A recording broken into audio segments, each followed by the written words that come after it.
चलिए तो फिर अगला क्वेश्चन डिस्कस करते हैं। अगला क्वेश्चन जो आपके सामने लिखा जा रहा है इसमें हमें R4 के, जी हाँ, चौथे डायमेंशन के 3 सबसेट्स दिए हुए हैं, S, T एंड U, और इन्हें देके हमसे पूछा जा रहा है which of the following statements are true. और ले देके हमसे एक ही बात पूछी जा रही है कि इन तीनों में से कौन कनेक्टेड है और कौन कनेक्टेड नहीं है। देखिए R4 में क्योंकि आप विजुअलाइज नहीं कर सकते, मुश्किल होता है इस चीज को एनालाइज करना, तो कई बार बच्चे इस क्वेश्चन को पेपर में छोड़ आते हैं कि R4 तो हमें नजर नहीं आता तो हम सॉल्व कैसे करेंगे। ठीक है, मान लेते हैं, लेकिन जितना का आपने R3 R स्क्वायर या R में पढ़ा हुआ है आप उसको यूटिलाइज तो कर सकते हैं ना। उसी के जरिए इस क्वेश्चन के पहले ऑप्शंस देखिए ताकि आप जल्दी से आंसर तक पहुंचे। देखिए ध्यान से, अगर आप चारों के चार ऑप्शंस देख पा रहे हैं उसमें वो क्या कह रहा है, ध्यान से देखिए। एस पहला ऑप्शन कहता है S connected, T and U not connected. ठीक है जी। नेक्स्ट कहता है T and U connected but S is not connected. Next है S and U connected but T is not connected. Last में है S and T connected but U is not connected. ठीक है जी। तो अगर आप इन सबको बहुत ध्यान से देख पा रहे हैं तो अगर मैं जल्दी से कोई डिस्कनेक्टेड सेट पकड़ लूं ना, ठीक है, तो मैं कम से कम 2 ऑप्शंस एलिमिनेट कर जाऊंगा। ठीक है जी, कैसे जरा मैं आपको करके दिखाता हूं। सबसे पहले अगर आप बहुत ध्यान से देखेंगे ना इन तीनों में, जरा पहले आप थर्ड वाले को यू सेट को ध्यान से देखिए। यू सेट में क्या है, x1 x2 x3 x4 in R4 such that x1 square plus x2 square plus x3 square minus x4 square is equal to -1। ठीक है जी। अगर आप इसको x4 square को राइट हैंड साइड लिया है तो आपके पास क्या बनेगा, x1 square plus x2 square plus x3 square and equal to ये बन गया आपके पास x4 square -1, ये बन गया। अच्छा, यहां पे अब आप कुछ अच्छे तरीके से समझ पाएंगे। देखिए ध्यान से, इसको चेक करना कि ये कनेक्टेड है या डिस्कनेक्टेड है, इसके 2 तरीके। पहला, इस सेट का एक नाम है R4 में, अगर आपको वो पता है तो ये क्वेश्चन देखते ही खत्म हो जाएगा। नहीं भी पता तो कोई घबराने वाली बात नहीं, हम इसको वैसे सॉल्व करते हैं। ध्यान से देखिए, जो लेफ्ट हैंड साइड है वो आपकी हमेशा ग्रेटर देन इक्वल टू 0 है, सही। तो राइट हैंड साइड को भी हमेशा ग्रेटर देन इक्वल टू 0 रहना पड़ेगा, सही है। तो राइट हैंड साइड हमारे पास जो ये भाई साहब है, ये ग्रेटर देन इक्वल टू 0 कब आएंगे, जब ऑफ कोर्स x4 का जो स्क्वायर है वो ग्रेटर देन इक्वल टू 1 आएगा। दैट इज, या तो x4 जो है ग्रेटर देन इक्वल टू 1 आना चाहिए या फिर आपका जो x4 है वो आपका लेस इक्वल टू -1 होना चाहिए। यही बात है। मतलब मैं अपने x4 को -1 to 1 के बीच में कभी नहीं ले सकता। ठीक है, कोई आएगा नहीं। अगर आप x4 -1 to 1 के बीच में कुछ भी ले आते हैं, जैसे 0 ले आइए, देखिए जब आप x4 के 0 डालेंगे आपको x1 x2 x3 ऐसे मिलेगी ही नहीं जो इस इक्वेशन को सेटिस्फाई कर जाए, क्योंकि लेफ्ट हैंड साइड आपके पास नॉन नेगेटिव है और x4 को 0 पुट करते ही राइट हैंड साइड आपकी नेगेटिव हो जाएगी। बस यही क्लू है और क्वेश्चन यही खत्म हो जाएगा। सर कैसे, देखिए ध्यान से। R4 में आप जानते हैं वो सारे के सारे x1 x2 x3 and x4 of course in R4। ठीक है, ऑफ कोर्स इन R4। ठीक है जी, ये x4 in R4 such that x4 is greater than 0। ये सेट आप सब जानते हैं, ये सेट R4 में ओपन आएगा, सही है। और ध्यान से देखिए, ये जो भाई साहब है ना, ये इस सेट के एक हिस्से को कंटेन कर रहे हैं। कौन से हिस्से को, इस वाले हिस्से को। जब आपका x4 ग्रेटर देन 1 होगा, ग्रेटर देन इक्वल टू 1 होगा, ये वाला ओपन सेट हमारे इस गिवन सेट के इस हिस्से को कंटेन करेगा। इसी के साथ, इसी के भाई साहब, जब आप x1 x2 x3 x4 लेंगे such that x4 is less than 0, ये वाला पार्ट जो है x4 लेस और इक्वल टू -1 को कंटेन कर रहा होगा। और ये 2 ओपन सेट्स हैं और ये दोनों के दोनों मेरे इस सेट के 2 हिस्से को कंटेन कर रहे हैं और इन दोनों में कुछ भी कॉमन नहीं है। इस आपने क्या शो कर दिया कि आपका जो गिवन सेट U है वो डिस्कनेक्टेड है, सही। आई एम होपिंग आपके बात क्लिक की होगी, क्योंकि आप कैसे डिस्कनेक्टेड प्रूव करते हैं ना। डिस्कनेक्टेड प्रूव करने के लिए आपने यही दिखाना होता है जो गिवन सेट है वो 2 सेपरेटेड सेट्स की यूनियन है। लेकिन ये करना कई बार मुश्किल होता है, तो तरीका ये होता है कि हम 2 ओपन सेट्स ले आते हैं, एक को नाम दे देते हैं ओपन सेट डी, एक को नाम दे देते हैं ओपन सेट डी। इसको नाम पूरा ही लिख देते हैं x1 x2 x3 x4 such that ये ओपन सेट डी मेरे सेट के एक हिस्से को कंटेन करे और ये ओपन सेट डी मेरे इस सेट के दूसरे हिस्से को कंटेन करे, सच दैट इन दोनों में कुछ भी कॉमन ना आए। तभी आप अपने गिवन सेट को डिस्कनेक्टेड कहते हैं। इसी से आपका सेट कैपिटल U डिस्कनेक्टेड आ रहा है। ये एक तरीके से करने का। आई एम होपिंग आपको समझ आया होगा और पसंद भी आया होगा। अब इसको करने का दूसरा लेजिट तरीका, ठीक है, दूसरा लेजिट तरीका जो है वो ये है, अब सुनिएगा, इससे ये तीनों ही हो जाएंगे। सबसे पहली चीज, अब आप सेट एस को दोबारा देखिए, सेट एस को देखिए, तो यू तो चलो आपको समझ आएगा कि डिसकनेक्टेड हो गया, ठीक है। तो जहां जहां यू कनेक्टेड लिखा है वो उड़ जाएगा ना। देखिए एक तो बी ऑप्शन गया है ना, ये यू को कनेक्टेड कह रहा है, और एक सी गया, तो या तो आपके पास डी आंसर आएगा या आपके पास ए आंसर आएगा। सही है, बढ़िया। अब फोकस कीजिए और ध्यान दीजिएगा एस टी और यू पे। अब लेजिट तरीका निकालते हैं। जो एस भाई साहब है उसमें आप एक्स4 स्क्वायर को राइट हैंड साइड पे ले आइए, ये क्या बन जाएगा, x1 square plus x2 square plus x3 square equal to x4 square. अगर आप बहुत ध्यान से देख पा रहे हैं, ठीक है, इसको एक को हाथ रख दीजिए, ठीक है, एक को हाथ रख लीजिए, आप देखेंगे कि ये चीज आपको R3 में कौन नजर आएगी, तो ये चीज R4 में कौन है, बस यही है। अगर आपको इतनी बात पता है, ये क्वेश्चन ही खत्म हो गया। और हमें पता ये कौन दोनों साइड जुड़ती है, ऐसे करके और ऐसे करके जुड़ती है ना। आई होप आपको पता होगा। R3 वाली में कौन दिखा रहा हूं, R4 में इसकी जनरलाइजेशन हो जाती है और कुछ नहीं, ठीक है, इसी की जनरलाइजेशन हो जाती है। और हम जानते हैं कोण में अगर आप दो पॉइंट्स लें कोण के ऊपर कोई भी, तो उन दोनों को जोड़ने वाला रास्ता कोण पे ही लाई करता है, जिससे ये जो गिवन सेट एस है वो पाथ कनेक्टेड होगा एंड हेंस कनेक्टेड हो जाएगा।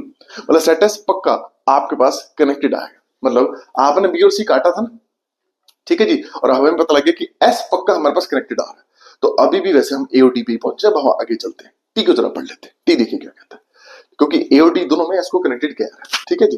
एंड ठीक है, यू की बात हो रही है, अब जरा टी पे फोकस करते हैं, ठीक है।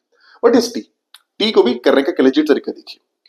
टी को अगर आप ध्यान से देखेंगे ना, x4 स्क्वायर को राइट हैंड साइड ले जाइए, ये क्या बनेगा आपके पास, ये बनेगा आपके पास x1 square plus x2 square plus x3 square equal to x4 square plus 1, ये निकल के आएगा। सही, बढ़िया। तो अगर आप बहुत ध्यान से देख पा रहे हैं, ठीक है, मैं एक बार हाथ रखता हूं इसको यहाँ पे, अगर आप इसको 3D में देखेंगे, ये चीज आपको हाइपरबोलॉइड ऑफ सिंगल शीट नजर आएगा, ठीक है। और हम सभी जानते ही हैं हाइपरबोलॉइड ऑफ सिंगल शीट आपके पास पाथ कनेक्टेड निकल के आती है R3 में, उसी की जनरलाइजेशन ये है hyperboloid of single sheet in R4। इसमें भी अगर आप कोई भी दो पॉइंट्स लेंगे इस गिवन सरफेस के ऊपर, तो उनको जोड़ने वाला रास्ता आपको इस सरफेस के ऊपर ही मिल जाएगा, जिससे आपका पाथ कनेक्ट आएगा, हेंस कनेक्टेड आएगा। तो क्वेश्चन खत्म हो चुका। आप देखेंगे कि हमारे पास एक्चुअली में टी भी कनेक्टेड है, एस भी कनेक्टेड है, ठीक है, टी और एस दोनों कनेक्टेड आएंगे, तो पहला कट गया, तो आपका सही ऑप्शन इस केस में डी ऑप्शन हो जाएगा। सही है, तो क्वेश्चन खत्म हो चुका।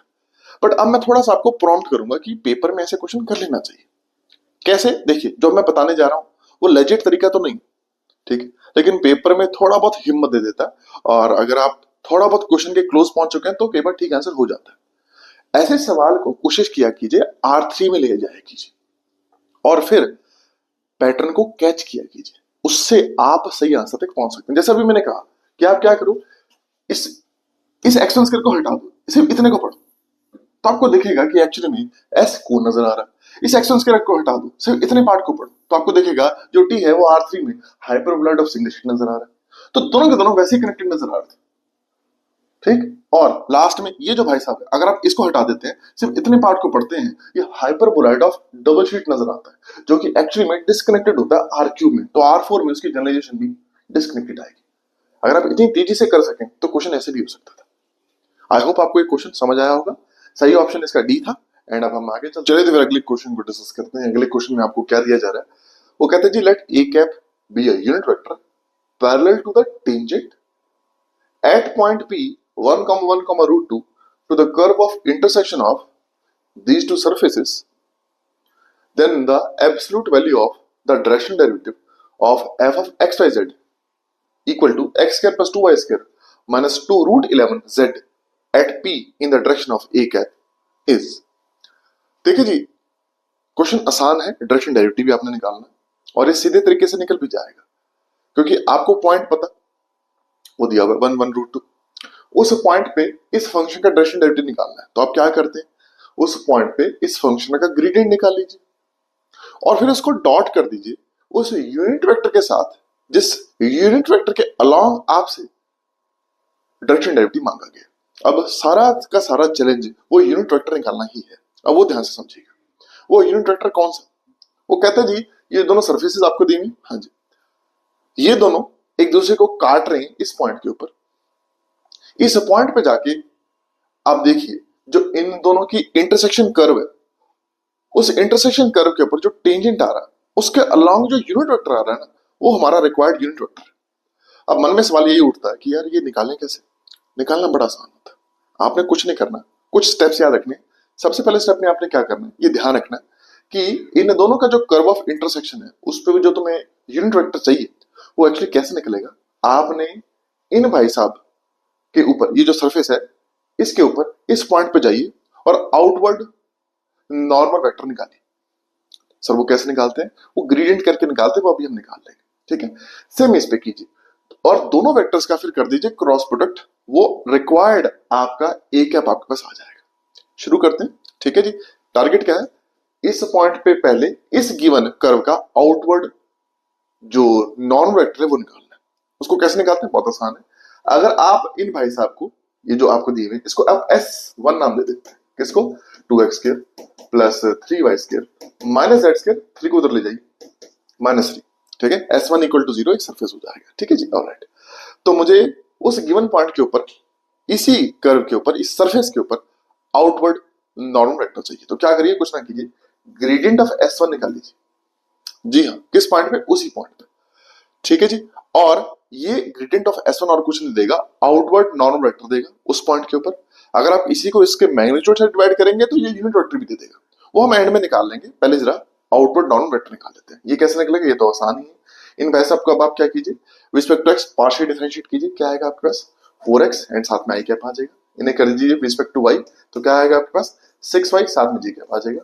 और इन वैसे आपका क्या आएगा -2z साथ में k कैप आ जाएगा। अब किस पॉइंट पे आपको चाहिए, पॉइंट का नाम है 1 1 √2, ठीक है जी। इसे यहाँ डाल दीजिए। तो 1 1 √2 के जब हम डालेंगे तो देखिए क्या देता है हमारे को, ये हमें देने वाला है, यहाँ लिख लेते हैं 4 है ना, 1 डाल दिया आपने, साथ में a कैप आ चुका है एंड 1 यहाँ डाल दीजिए प्लस 6 j कैप आ चुका है, ठीक है।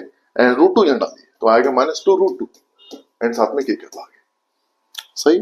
ओके, ये भाई साहब इस पॉइंट के ऊपर इस सरफेस पे आउटवर्ड नॉर्मल वेक्टर आ गए, ठीक है। सेम काम आप रिपीट कीजिए अगले सरफेस के ऊपर, ठीक है जी। उस सरफेस को हम नाम दे देते हैं S2 और उसके ऊपर भी सेम प्रोसेस को कंटिन्यू करते हैं। सरफेस का नाम है फिलहाल x² + y² = z², तो अब z² का उधर लेके जाएंगे, उसे हम S2 नाम दे देते हैं, वो हो जाएगा x² + y² - z², है ना, इक्वल टू 0 करेंगे तो ये आ जाएगा, ठीक है। तो इनके लिए आप ग्रेडियंट निकालिए, देखिए क्या निकल के आता है। ये आएगा ऑफ कोर्स आपका 2x साथ में i कैप प्लस 2y साथ में of course j cap and -2z end of course साथ में k कैप।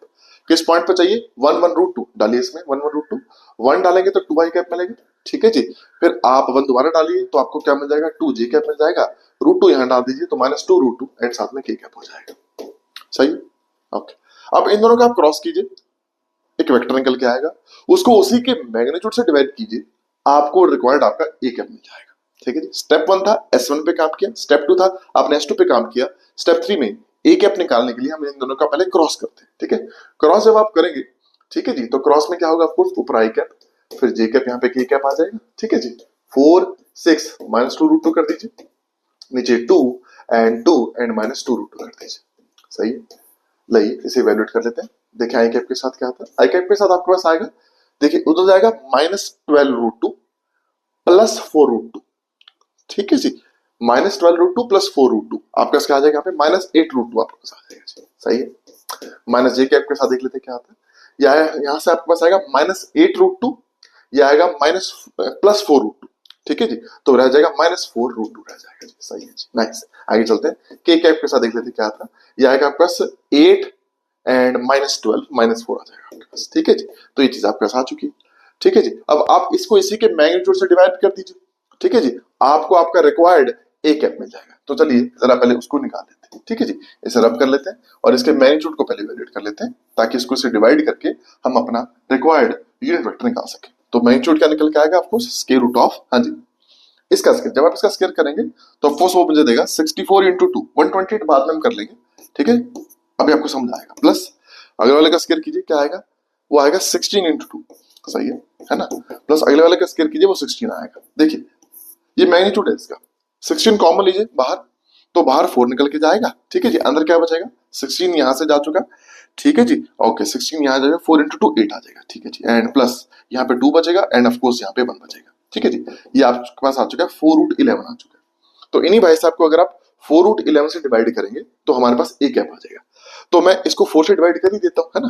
तो 4 से इस पूरे को मैं जब डिवाइड करूंगा तो यहाँ बचेगा 2 एंड ये खत्म हो जाएगा, ये खत्म हो जाएगा। ठीक है जी, तो मेरे पास क्या बचा, -2√2 साथ में आई कैप, एंड नेक्स्ट आपके पास क्या बच रहा है, +√2 साथ में आ रहा है आपके पास जे कैप, एंड लास्ट में बचेगा -k cap, and divided by of course √11 आएगा। ये आ गया आपके पास, ये रिक्वायर्ड आपका ई कैप। अब क्वेश्चन आसान है आपके लिए क्योंकि आगे तो आपको आता ही होता है। ठीक है, अब क्वेश्चन को हम खत्म कर लेते हैं। क्वेश्चन में अब आपको क्या कर रहा है, डायरेक्शन डेरिवेटिव मांग रहा है ना जी, और पॉइंट भी आपको दिया हुआ। तो क्या कीजिए, इसका ग्रेडियंट निकालिए। क्या निकल के आएगा ग्रेडियंट, 2x साथ में आई कैप आ जाएगा, एंड +4y, एंड साथ में जे कैप आ जाएगा, -2√11 आ जाएगा। ठीक है जी, 0.11√2 इसमें डाल दीजिए, 1 डालेंगे 2i कैप मिलेगा, एंड 1 डालेंगे तो 4j कैप मिल जाएगा। ठीक है जी, एंड √2 तो इसमें डलेगा ही नहीं, तो एज डीजी आ जाएगा, एंड 2√11 यहाँ पे आपको के कैप आएगा। ठीक है जी, के कैप आ गया। अब इन दोनों का आप डॉट प्रोडक्ट कर दीजिए, आपका रिक्वायर्ड आंसर आ जाएगा। ठीक है जी, इन दोनों का जब आप डॉट प्रोडक्ट करेंगे तो √11 जो नीचे ना उसको तो साइड में कर लीजिए, बाहर निकाल लीजिए, अंदर डॉट करना शुरू करते हैं। जब ये भाई साहब इनके साथ डॉट होंगे, देखिए तो क्या निकलेगा मेरे पास, सिंपल निकलेगा, -4 एंड साथ में √2 निकलेगा। इनको इसके साथ डॉट कीजिए तो क्या आएगा, +4√2 हो जाएगा। सही है, एंड इन भाई साहब को इसके साथ डॉट करेंगे तो ऑफकोर्स हमारे पास +2√11 आ जाएगा जी। सही है, बढ़िया। ये भाई साहब इसको खा जाएंगे, √11 यहाँ कट जाएगा, तो आपका सिर्फ और सिर्फ बचेगा 2, वही इस क्वेश्चन का सही जवाब निकल के आएगा। ठीक है जी, आई एम होपिंग ये क्वेश्चन आपको समझ आया होगा। मेन जो टारगेट था वो आपको समझ आएगा कि ये मेन चीज थी। आई होप उससे आपने अच्छे से समझा होगा। इस क्वेश्चन का सही जवाब 2 आ चुका है। चलो फिर अगला क्वेश्चन डिस्कस करते हैं। अगले क्वेश्चन में हमको क्या दिया जा रहा है, एक सीक्वेंस ऑफ फंक्शंस डिफाइन की गई है, unx defined as sin nx upon square root of n, और कॉमन डोमेन रखी गई है ओपन इंटरवल 0 to π, और इसी को यूज करके अब सीरीज ऑफ फंक्शंस बनाई गई है और उनकी पॉइंटवाइज कन्वर्जेंस और यूनिफॉर्म कन्वर्जेंस पे कमेंट मांगा गया। देखिए जी, अगर ये क्वेश्चन पेपर में आता है और इसकी सीरीज ऑफ फंक्शंस बनाई जाती है तो आई एम होपिंग आपके दिमाग में डिरिचलेट टेस्ट आ जाना चाहिए।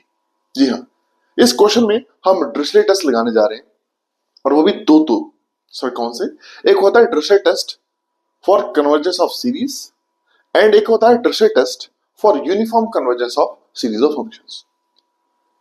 जो सेकंड वाला मैंने बताया है वो यहाँ पे डायरेक्टली अप्लाई हो रहा है अगर आप ऑप्शन नंबर डी पढ़ पाए तो। वो क्या कह रहा है कि summation Unix converges uniformly on every compact subset of open interval 0 to π। अगर आपको हल्का सा भी याद हो, आपका जो डिरिचलेट टेस्ट है for uniform convergence of series of functions, आप समेशन यूनिक्स के ऊपर इसे डायरेक्टली अप्लाई कर सकते हैं। हम क्या करते हैं, जल्दी से एक बार आपको उसको रिवाइज करवा के फिर इस क्वेश्चन पे उसको अप्लाई करते हैं। आइए जरा डिरिचलेट टेस्ट को रीड कर लेते हैं। Dirichlet test for uniform convergence of series of functions में क्या रहता है कि अगर मेरे पास un और vn दो सीक्वेंस ऑफ फंक्शंस हो जिनकी कॉमन डोमेन एक कॉम्पैक्ट सेट होनी चाहिए, such that summation unx uniformly bounded हो। समेशन unx कब यूनिफॉर्मली बाउंडेड होता है, जब इन भाई साहब का sequence of partial sums uniformly bounded होता है। ठीक है जी, एंड जो सेकंड वाली जो आपकी सीक्वेंस ऑफ फंक्शंस है वो मोनोटोनिकली डिक्रीजिंग होनी चाहिए एंड 0 पे यूनिफॉर्मली कन्वर्ज कर रही होनी चाहिए। तब हम कहते हैं कि summation unx into vnx uniformly converge करता है given compact set close interval ab के ऊपर। ये Dirichlet test for uniform convergence of series of functions. आप इसको अब आप अपने इस गिवन सीरीज ऑफ फंक्शंस पे लगा सकते हैं। सिंपल, बस एक ही बात देखनी है कि एक्चुअली में वो जो sin nx दिया हुआ, ठीक है, आप क्या कीजिए, जो unx है उसकी जगह आप sin nx को पुट कीजिए, तो आप देखेंगे जब आप समेशन unx का sequence of partial sums of functions निकालेंगे वो कुछ ऐसा नजर आएगा, ऐसा कुछ है ना। पहली n टर्म्स का सम निकल के आएगा, इसका ध्यान रखिएगा, उसका इसकी बात कर रहे हैं, इसको हम unx ले रहे हैं। तो इसके ऊपर आप अपनी sin ap सीरीज अप्लाई कीजिए, तो ये भाई साहब क्या हो जाएंगे, ध्यान रखिएगा ये sx मतलब sin ऑफ x लिखा हुआ है, ठीक है। हाँ, इसके ऊपर जब आप अपनी sin ap सीरीज अप्लाई करेंगे तो ये सम ये निकल के आता है, ठीक है। ऊपर आएगा sin of nx/2 times sin of n+1x/2 upon sin of x/2। Mod कीजिए तो ऑफ कोर्स ये हमेशा lesser equal to 1 upon mod of sin of x/2 निकल के आता है। अब आप देख पा रहे ये जो चीज है सिर्फ तभी बाउंडेड रहेगी जब जो डिनोमिनेटर है वो 0 के पास ना जाए। तो आप देख पा रहे होंगे अगर आप ओपन इंटरवल 0 to 2 π का कोई भी कॉम्पैक्ट सबसेट लेते हैं तो उसके अंदर आप 0 के आर्बिट्रली क्लोज नहीं जा सकते, जिसकी वजह से ये भाई साहब बाउंडेड हो जाएंगे and hence SNX uniformly bounded हो जाएगा and hence summation sin nx uniformly bounded हो जाएगा। एंड अब अगर आप अपने VNX को इस केस में सिंपल सिंपल 1/√n ले लें तो क्लियरली है कि ये जनाब मोनोटोनिकली डिक्रीज तो करते ही करते हैं और इनका लिमिट फंक्शन 0 है, तो as a sequence of functions ये 0 पे यूनिफॉर्मली कन्वर्ज करते हैं। जिससे आपको क्लियर हो जाएगा कि आपकी जो गिवन सीरीज ऑफ फंक्शंस है क्लोज इंटरवल ए बी जो कि ओपन इंटरवल 0 to 2 पाई का कोई भी कॉम्पैक्ट सबसेट है उसके ऊपर ये भाई साहब यूनिफॉर्मली कन्वर्ज कर जाएंगे एंड आपके गिवन क्वेश्चन का जो ऑप्शन डी है वो इस केस में बिल्कुल ठीक हो जाएगा। देखिए वही चीज हम डिस्कस कर रहे थे, ठीक है जी। तो चलिए अब इसको आगे ले चलते हैं, ठीक है ओके। अब इसको आगे डिस्कस करने के लिए हमें क्या करना पड़ेगा, अब अगले ऑप्शंस को जरा एक एक करके डिस्कस करते हैं। देखिए अगले ऑप्शंस में अगर आप ध्यान से देख पा रहे हैं हमें क्या पूछा जा रहा है, अगले ऑप्शन में जो सबसे पहली और इंपॉर्टेंट चीज है वो ये है कि क्या summation union x point wise converge कर जाएगा ओपन इंटरवल 0 to 2 पाई पे। देखिए ये भी कर जाएगा, इसके ऊपर भी डिरिचलेट टेस्ट ही लगेगा, बट कौन सा Dirichlet test, Dirichlet test for convergence of series. उसमें क्या होता था याद कीजिए, उसमें ये होता था कि summation n into b n, अगर मेरे पास एक सीरीज ऑफ रियल नंबर्स दी हुई जिसमें हमारा जो समेशन एन है ये आपका बाउंडेड होना चाहिए, मतलब समेशन एन का sequence of partial sums bounded होना चाहिए और जो बी एन भाई साहब है ये आपके पास डिक्रीज करते हुए 0 पे जाना चाहिए। तब हम कहते हैं by Dirichlet test of convergence of series summation n b n converge कर जाता है। तो आप देखेंगे 0 to 2 पाई में से आप कोई भी नंबर अल्फा पिक कीजिए, ठीक है, और अल्फा उठा के इस एक्स की जगह डाल दीजिए तो आपको क्या मिलेगा, summation of sine of n alpha times 1/√n ये निकल आएगा।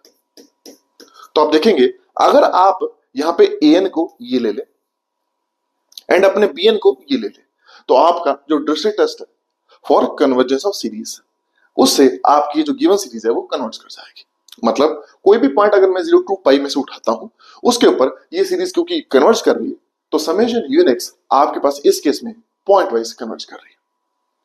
अब इस चीज को थोड़ा आगे ले चलते हैं, अब बी ऑप्शन पे चलते हैं। बी ऑप्शन थोड़ा इजी है, आई एम होपिंग आप बहुत जल्दी समझ जाएंगे। बी ऑप्शन वो आपको क्या कह रहा है कि समेशन यूएन डैश निकालिए। देखिए जी आप इस भाई साहब को डिफरेंशिएट कीजिए, ठीक है जी। जब इन भाई साहब को आप डिफरेंशिएट करेंगे 1/√n तो बाहर ही है, ठीक है। साइन एन इसका डेरिवेटिव आपको पता ही क्या निकल के आएगा, वो आएगा जी cos of N X times N निकल के आएगा, ठीक है। इससे जब इसको मल्टीप्लाई करेंगे देखिए है ना, जैसे ये चीज करेंगे तो आपका क्या निकल के आएगा, ये कट के हो जाएगा आपका √n times cos of N x हो जाएगा। अब वो पूछ रहा है कि क्या summation √n times cos of N x क्या ये भाई साहब आपके पास यूनिफॉर्मली कन्वर्ज कर रहे हैं 0 to पाई में। देखिए ये तो बिल्कुल ही गलत हो जाएगा ना, क्यों। आप सिंपल एक काम कीजिए, आप देख सकते हैं कि आपके पास ये जो भाई साहब है ना ये इवन पॉइंट वाइज कन्वर्ज भी नहीं करेंगे, पॉइंट वाइज कन्वर्ज भी नहीं करेंगे। कैसे, अब आप हल्का सा ध्यान देखिए, आप कुछ ना कीजिए, बस x को 1/n टाइम्स पाई ले लीजिए और छोड़िए, ठीक है जी। और अच्छा करना इसको 2 पाई कर दीजिए, मतलब x को आप ले लीजिए 2 पाई बैन। जब आप x को 2 पाई बैन लेंगे ना, है ना, देखेंगे कि एक स्टेज के बाद वो 0 to पाई के अंदर एंट्री कर जाएगा।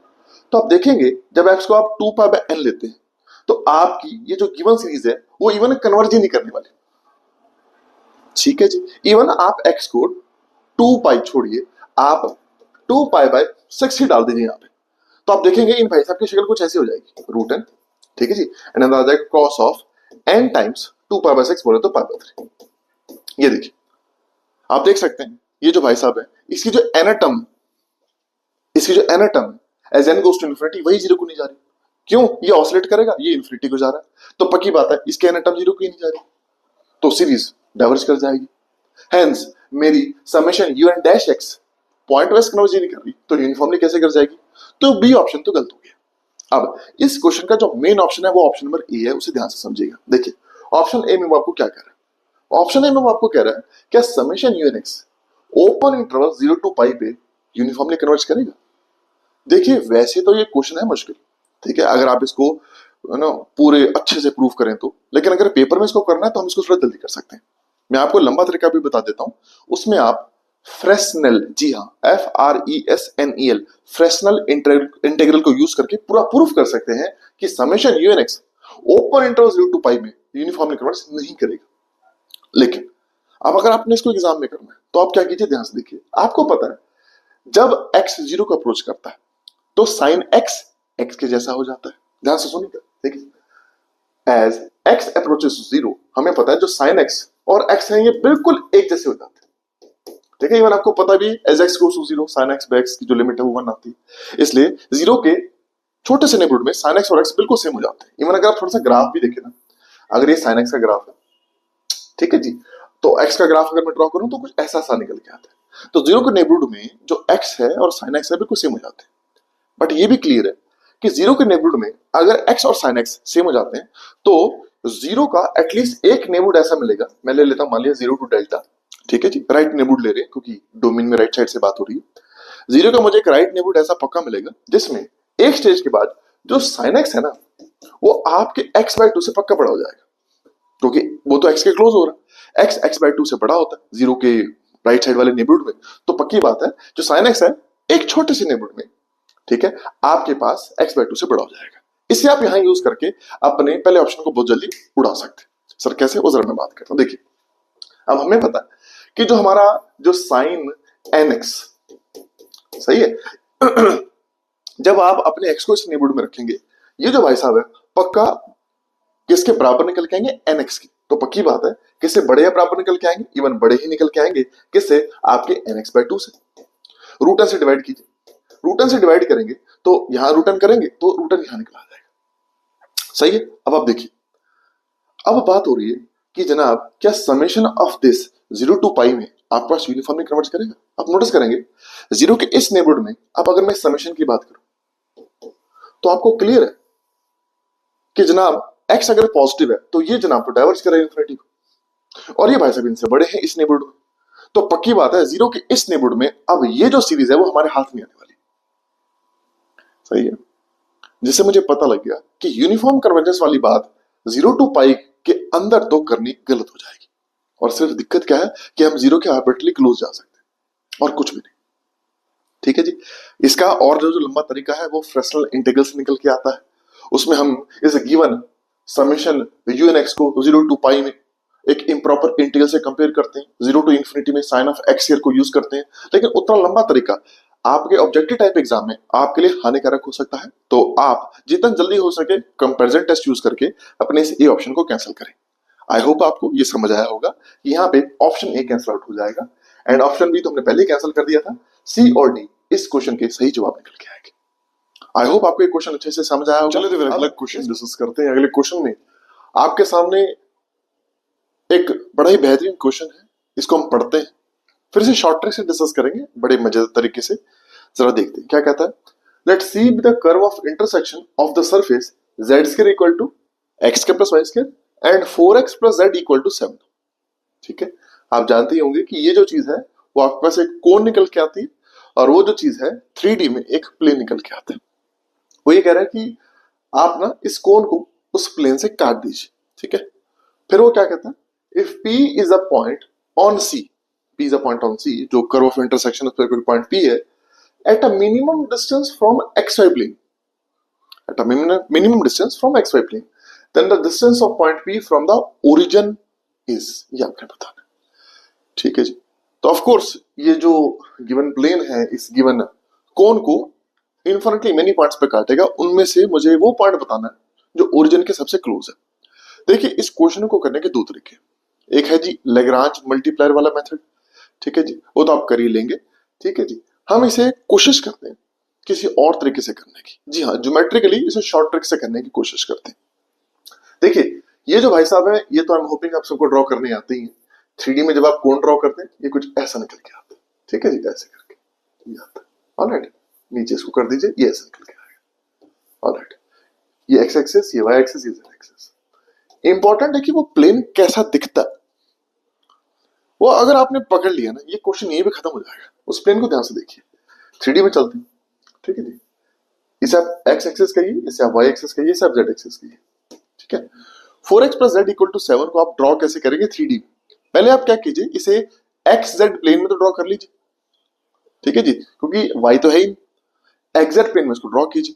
देखिए अब क्या करेंगे, xz प्लेन में जब इसको ड्रॉ करेंगे कुछ ऐसा नजर आएगा, ठीक है। x यहाँ रखिए, आप z यहाँ रखिए। इसमें अगर आप ध्यान से देखेंगे जैसे आप z को 0 पुट करेंगे ये जो x है आपके पास 7/4 हो जाएगा, ठीक है। 7/4 कर देते हैं यहाँ पे, ऑलराइट। और जब आप x को 0 पुट करेंगे और z 7 हो जाएगा, ये ऐसे आएगा 0,7, ठीक है, एग्जैक्ट प्लेन में तो ऑफकोर्स वो स्ट्रेट लाइन ही आएगा। लेकिन इसी को जब आप यहां देखेंगे ना, यहाँ देखेंगे 3D में, तो वो कैसा नजर आएगा? देखिए आपने वो लाइन ड्रॉ की हुई, वो ठीक है वो लाइन, अब आप इसे आगे एक्सटेंड कर दीजिए। किस तरीके से? कुछ ऐसे ऐसे ऐसे एक्सटेंड कर दीजिए, ये साइड भी और पिछली साइड भी, ठीक है जी, बढ़िया तरीके से। ऑलराइट, ठीक है, ऑलराइट। बस थोड़ा सा ध्यान रखिएगा कि बराबर बराबर है, ताकि कोई कंफ्यूजन ना हो। ऐसे, चलो पूरा एक बार हटा ही देते हैं और फिर इसको ड्रॉ कर लेते हैं, ठीक है। हाँ जी, देखिए कुछ इस तरीके से आपके सामने निकल के आ गए। ये x हो गया, ये y हो गया, ये z हो गया, ठीक है। यहाँ पे कुछ ऐसा, जितनी लेंथ यहाँ रखिएगा ना उतना ही लेंथ नीचे आगे बढ़ेगा, ऐसे करके, ठीक है। और इसको आगे कर दीजिए ऐसे करके, ओके। अब कोर्स उस साइड भी निकलेगा, इस साइड भी निकलेगा। अब इंपॉर्टेंट चीज ये है कि अगर आप ध्यान से देखेंगे, ये इसको काटने वाला ऑफ कोर्स, ठीक है। अब अगर मैं इसको उठा के यहाँ रख दूं, ठीक है, तो ये कुछ ऐसा नजर आएगा कि ये ऊपर भी काटेगा, ये नीचे भी काटेगा। इंपॉर्टेंट चीज ये है कि जब आप देखें कि जब आप इससे उसको काटेंगे तो एक कर्व सी निकल के आएगी, कुछ ऐसी सी कर्व निकल के आएगी, पीछे आपको एक्सटेंड हो जाएगी ऐसे करके। इंपॉर्टेंट चीज ये है कि आप ये नोटिस करें कि जब आप इस गिवन प्लेन से अपने उस गिवन कोण को काटेंगे, तब एक्स जेड प्लेन के ऊपर ही आपको आपका वो रिक्वायर्ड पॉइंट मिल जाएगा जिसकी यहां पे बात हो रही है। सर ऐसा क्यों? वो इसलिए कि जब आप प्लेन से काटेंगे, प्लेन ऊपर की तरफ उठ रहा है, ठीक है जी। तो जो जो बाकी पॉइंट निकलते आएंगे ना, वो जो ऊपर की तरफ जा रहे हैं, वो ओरिजिन से दूर होते चले जाएंगे। बस अगर आप इतना समझ गए, क्वेश्चन ये भी खत्म हो चुका है कि हाँ सर मैं समझ गया हूं कि ये प्लेन ऐसे जा रहा है, ये कोण इस तरह से खुलेगी, जब प्लेन ऐसे करके काटेगा और ऊपर की तरफ जाएगा, तो बाकी जो पॉइंट्स ऑफ इंटरसेक्शन होंगे वो ओरिजिन से और दूर होते चले जाएंगे। बस इतनी सी बात है। और अब इसको सोल्यूशन की तरफ मोड़ते हैं, तो सर हम आंसर कैसे निकालें? आंसर ऐसा है कि जब आपको पता लग गया कि वो जो पॉइंट है वो एक्चुअली में हमारे पास कुछ सिमेट्रिक सा निकल के आ रहा है, सिमेट्रिक इन द सेंस कि आपका जो एक्स जेड प्लेन है उसी पे ही आपको वो रिक्वायर्ड पॉइंट मिलेगा, क्योंकि एक्स जेड प्लेन पे वाई 0 है। जब ये ऊपर जा रहा है तो पॉइंट, जब आप इधर से आगे जा रहे हैं तब भी वो इंक्रीज कर रहा है, जब आप इधर से आगे जा रहे हैं तब भी उसका ओरिजिन से डिस्टेंस इंक्रीज कर रहा है। और एग्जैक्ट प्लेन पे अब आप क्या कीजिए, सिर्फ ये काम कीजिए कि एग्जैक्ट प्लेन पे जाइए और अपने इस कर्व को पढ़िए। अब एग्जैक्ट प्लेन पे ये क्या है, y0 कर दीजिए, z स्क्वायर इसको x स्क्वायर हो जाएगा, और ये ऊपर ही अच्छे से काटेगा, नीचे तो और दूर होता चला जाएगा। तो यहाँ पे z square equal to x square, ये चीज एग्जैक्ट प्लेन में z square equal to x square हो जाएगा, z प्लस माइनस x हो जाएगा। इंपॉर्टेंट चीज है, सबसे इंपॉर्टेंट चीज ये है कि आप देखेंगे ये z is equal two of course plus minus x निकल के आएगा, कहां पे? आपके एग्जैक्ट प्लेन पे, ठीक है। लेकिन अब मैं x लूं या माइनस x लूं, हमें x लेना पड़ेगा। माइनस x नीचे की तरफ निकल के आएगा, नीचे की तरफ वो दूरी और बढ़ती चली जाएगी, इसलिए हम यहाँ पे z इक्वल टू x लेने वाले हैं, ठीक है जी। हमारा ये जो गिवन कोण है एग्जैक्ट प्लेन में ये नजर आएगा। एग्जैक्ट प्लेन में हमारे पास ये जो भाई साहब ये स्ट्रेट लाइन निकल के आ रहे हैं, इन दोनों का पॉइंट ऑफ इंटरसेक्शन निकाल लीजिए। एटलीस्ट ये क्लियर हो चुका है, वो जो पॉइंट इन दोनों की कर्व ऑफ इंटरसेक्शन पे है, जो ओरिजिन से सबसे कम दूरी पे है, वो एक्चुअली में ऐसा पॉइंट है जिसका y कोऑर्डिनेट तो 0, क्योंकि हम एग्जैक्ट प्लेन पे ही अपने इस पॉइंट को पाने वाले हैं। y 0 हो चुका है, x और z निकालना है। x z कैसे निकल के आएगा? इस प्लेन का इस z इक्वल टू x के साथ इंटरसेक्शन कीजिए एग्जैक्ट प्लेन पे। मतलब आप कुछ नहीं करना, अपने इन भाई साहब को इंटरसेक्ट करवा दीजिए एग्जैक्ट प्लेन पे। तो z इक्वल टू x वहां पुट कीजिए, तो क्या आएगा? 4x plus x equal to 7, 5x equal to 7 हो गया, तो x आपके पास हो गया 7/5। और क्योंकि ये जो पॉइंट्स है हमें z equal to x line पे मिलेंगे, तो z भी आपके पास क्या हो जाएगा? 7/5 हो जाएगा, राइट। y क्या है? 0, क्योंकि हम एग्जैक्ट प्लेन पे अपने पॉइंट को ढूंढ रहे हैं। ये आपका रिक्वायर्ड पॉइंट, ठीक है। और अब आंसर निकालते हैं। देखिए अब ये पॉइंट है जो हमारी कर्व ऑफ इंटरसेक्शन पे आएगा। आप चेक कर सकते हैं, ये जो भाई साहब है इस पे भी लाई कर रहे हैं, ये इस पे भी लाई कर रहे हैं, और अब आप इन भाई साहब का ओरिजिन से दूरी निकाल लीजिए, ठीक है जी। जब दूरी निकालेंगे क्या निकल के आएगा? आपको स्क्वायर रूट ऑफ 7/5 का स्क्वायर, ठीक है जी, प्लस 7/5 का स्क्वायर एंड प्लस 0 स्क्वायर, सही है जी। तो आप क्वेश्चन कीजिए 7/5 के स्क्वायर को बाहर कॉमन ले लीजिए, अंदर 1 + 1 √2 हो जाएगा। तो आप देखेंगे आपका जो रिक्वायर्ड आंसर है वो ऑप्शन नंबर बी हो जाएगा, एज इजी एज दैट।